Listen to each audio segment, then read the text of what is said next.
আসসালামু আলাইকুম।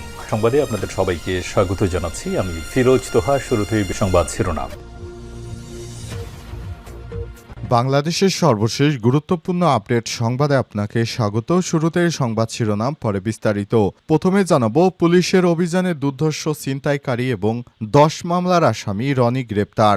রাজধানীর তেজগাঁয়ে অভিযান চালিয়ে দুর্ধর্ষ পেশাদার ছিনতাইকারী ও 10 মামলার পলাতক আসামি হুমায়ুন কবির ওরফে রনি 26কে গ্রেপ্তার করেছে ডিএমপির তেজগাঁও থানা পুলিশ। আজ রাত আনুমানিক 3:30টার দিকে তেজগাঁও থানা এলাকায় অভিযান চালিয়ে তাকে গ্রেপ্তার করা হয়েছে।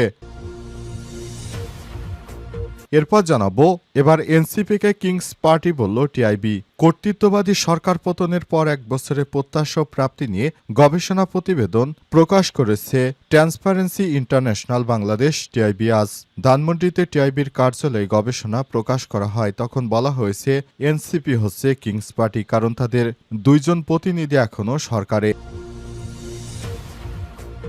এদিকে গণ অভ্যুত্থানে সর্বোচ্চ ভূমিকা রেখেছিল বিএনপি, জামাত সহ বেশ কয়েকটি রাজনৈতিক দল। আমার বাংলাদেশ পার্টি এবি পার্টির চেয়ারম্যান মুজিবুর রহমান মঞ্জু বলেছেন, গণ অভ্যুত্থানে দলের ব্যানারে না হলেও নির্দলীয় অবস্থান থেকে সর্বোচ্চ সমর্থন ও ভূমিকা রেখেছিল বিএনপি, জামাত সহ বেশ কয়েকটি রাজনৈতিক দল। কিন্তু এখন কোনো দলের অবদান সব থেকে বেশি তা পরস্পর আক্রমণ করে কথা বলছে, কারণে এদের মধ্যে ঐক্য নেই। সবাইকে একসঙ্গে মিলেমিশে কাজ করার আহ্বান জানিয়েছে এবি পার্টি। এদিকে শুধু গণ অভ্যুত্থান নয়, 17 বছরের আন্দোলনে ত্যাগীদেরও স্বীকৃতি দেবে বিএনপি, বললেন তারেক রহমান। বাংলাদেশ জাতীয়তাবাদী দল বিএনপি শুধু জুলাই গণ অভ্যুত্থানের শহীদ নয়, বরং গত 17 বছরের আন্দোলনে ত্যাগীদেরও স্বীকৃতি দেবে বলে জানিয়েছে দলটির ভারপ্রাপ্ত চেয়ারম্যান তারেক রহমান। এবং সর্বশেষ জানাবো, মাঝ আকাশে ইঞ্জিন বিকল 219 যাত্রীবাহী ইউনাইটেড এয়ারলাইন্স থেকে মহাবিপর্যয় সংকেত। যুক্তরাষ্ট্রের ইউনাইটেড এয়ারলাইন্সের একটি ফ্লাইট জরুরি অবতরণ করেছে ওয়াশিংটন ডালাস আন্তর্জাতিক বিমানবন্দরে। ওয়াশিংটন থেকে মিউনিকগামী ফ্লাইটটি টেক অফের কিছুক্ষণের মধ্যেই ইঞ্জিনের সমস্যা দেখা দিলে পাইলট মহাবিপর্যয়ের মেইডে ডিস্ট্রেস কল সংকেত ঘোষণা করেন এবং বিমানটি ডালাসে ফিরে আনেন। প্রিয় দর্শক, ইতিমধ্যেই ভারতে বোয়িংয়ের একটি বিমান বিধ্বস্ত হয়েছে। পাশাপাশি বিশ্বজুড়ে যুক্তরাষ্ট্রের তৈরি বোয়িংয়ের বিমানগুলো নানা সময় দুর্ঘটনার কবলে পড়ছে। এরই মাঝে নতুন করে আরেকটি দুর্ঘটনার সংবাদ পাওয়া গেল। প্রিয় দর্শক, এতক্ষণ শুনছিলেন সংবাদ শিরোনাম, এবারে বিস্তারিত। তবে তার আগে বন্ধুরা, অনুরোধ থাকবে সংবাদটিতে একটি লাইক দিন। এই চ্যানেলে আপনি নতুন হয়ে থাকলে আমাদের সংবাদটি দেখতে দেখতে চ্যানেলটি সাবস্ক্রাইব করে রাখুন। কমেন্ট করে বন্ধুরা আপনার মূল্যবান মতামত জানিয়ে দিন আপনি বিশ্বের কোন দেশ থেকে বা বাংলাদেশের কোন স্থান থেকে আমাদের সংবাদটি দেখছেন এবং শুনছেন। আর বন্ধুরা, এই সংবাদটি আপনার সোশ্যাল মিডিয়া ফেসবুকে শেয়ার করে বন্ধুদের দেখার সুযোগ করে দিন। কমেন্ট করে জানিয়ে দিন আপনি কোন স্থান থেকে আমাদের সংবাদটি দেখছেন এবং শুনছেন। এবারে বিস্তারিত। পুলিশের অভিযানে দুর্ধর্ষ ছিনতাইকারী ও 10 মামলার আসামি রনি গ্রেপ্তার। রাজধানীর তেজগাঁয়ে অভিযান চালিয়ে দুর্ধর্ষ পেশাদার ছিনতাইকারী ও 10 মামলার পলাতক আসামি হুমায়ুন কবির ওরফে রনি 26কে গ্রেপ্তার করেছে ডিএমপির তেজগাঁও থানা পুলিশ।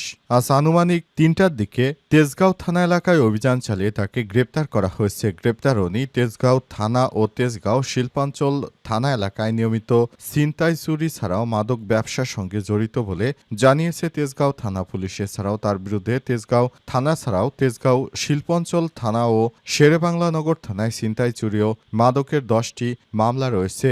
রনি বর্তমান জেল হাজতে রয়েছে। তার বিরুদ্ধে ব্যাপক অপরাধের অভিযোগ আনা হয়েছে। এরকম সন্ত্রাসীদেরকে ধরার জন্য সেনাবাহিনী সর্বদাই তৎপর রয়েছে। অন্তর্বর্তীকালীন সরকারের প্রধান উপদেষ্টা প্রফেসর ডক্টর মোহাম্মদ ইউনূস ক্ষমতায় আসার পর থেকেই সারা দেশ জুড়ে যারা হানাহানি, মারামারি সহ বিভিন্ন অপরাধের সঙ্গে যুক্ত তাদেরকে পর্যায়ক্রমে গ্রেপ্তার করা হচ্ছে, যাতে করে আর কেউ এই ধরনের অপরাধ করতে না পারে। তাই তাদেরকে আইনের আওতায় নিয়ে আসা হচ্ছে খুব দ্রুত সময়ের মধ্যে। এনসিপিকে কিংস পার্টি বলল টিআইবি। কর্তৃত্ববাদী সরকার পতনের পর ১ বছরে প্রত্যাশা প্রাপ্তি নিয়ে গবেষণা প্রতিবেদন প্রকাশ করেছে ট্রান্সপারেন্সি ইন্টারন্যাশনাল বাংলাদেশ টিআইবি আজ। রাজধানী ধানমন্ডিতে টিআইবির কার্যালয়ে গবেষণা প্রতিবেদন প্রকাশ করা হয়। প্রশাসন চালাতে গিয়ে সরকারের সমন্বয় ঘাটতি ও সিদ্ধান্তহীনতার কথা বলা হয়েছে গবেষণা প্রতিবেদনে। একই সঙ্গে জুলাই আন্দোলনে মানবতাবিরোধী অপরাধের বিচার প্রক্রিয়াকেও প্রশ্নবিদ্ধ করে উল্লেখ করা হয়েছে গবেষণার প্রতিবেদন পর্যবেক্ষণে বলা হয়েছে সরকারের পৃষ্ঠপোষকতায় রাজনৈতিক দল বা কিংস পার্টি গঠন করা হয়েছে। এই কিংস পার্টি কারা, এই প্রশ্ন করেছে একজন সাংবাদিক। জবাবে টিআইবি নির্বাহী পরিচালক ইফতেখারুজ্জামান বলেছেন, এটা গোপন করার কিছু নেই, এটি জাতীয় নাগরিক পার্টি। তার সম্পর্কে বলা হয়েছে যে কিংস পার্টি কারণ এর সঙ্গে সহযোদ্ধা বা সহযাত্রী হিসেবে যারা আছেন তাদের মধ্যে 2 জন সরকারে এখনও আছে, সেই হিসেবে কিংস পার্টি। অনুষ্ঠানে 1 বছর মূল্যায়ন গুণগত গবেষণা পদ্ধতিতে করা টিআইবির প্রতিবেদনে অন্তর্বর্তীকালীন সরকারের নানা কার্যক্রমের অগ্রগতি, বিভিন্ন অংশীজনের ভূমিকা পর্যালোচনা করা হয়েছে। বিভিন্ন পরিপত্র, অধ্যাদেশ, সংবাদপত্র, প্রবন্ধ ও রাজনৈতিক দলসহ নানা অরাজনৈতিক গবেষক ও প্রতিষ্ঠানের প্রবন্ধের আলোকে তৈরি গবেষণা সরকারের সিদ্ধান্তহীনতা, প্রকাশনা, প্রশাসন পরিচালনায় দুর্বলতা এবং কর্মপরিকল্পনার ঘাটতি পেয়েছে টিআইবি। বিচার, রাষ্ট্র সংস্কার ও নির্বাচন নিয়ে সুস্পষ্ট রোডম্যাপ না থাকায় আস্থার সংকট সৃষ্টি হয়েছে বলে উল্লেখ করা হয়েছে গবেষণায়। পরিবর্তন হয়নি দেশের মৌলিক ও রাজনৈতিক সংস্কৃতিতে বলে আশঙ্কা প্রকাশ করেছে টিআইবি। গণঅভ্যুত্থানে সর্বোচ্চ ভূমিকা রেখেছিল বিএনপি, জামাত সহ বেশ কয়েকটি রাজনৈতিক দল। আমার বাংলাদেশ পার্টি এবি পার্টির চেয়ারম্যান মুজিবুর রহমান মঞ্জু বলেছেন, গণঅভ্যুত্থানে দলের ব্যানারে না হলে নির্দলীয় অবস্থান থেকে সর্বোচ্চ সমর্থন ও ভূমিকা রেখেছিল বিএনপি, জামাত সহ বেশ কয়েকটি রাজনৈতিক দল। কিন্তু এখন কোনো দলের অবদান বেশি তা নিয়ে তারা স্পষ্ট আক্রমণ করে কথা বলছে। দেশ ও জাতির কল্যাণে বিএনপি, জামাত ও এনসিপিকে বিভেদ বন্ধ করার আহ্বান জানাই।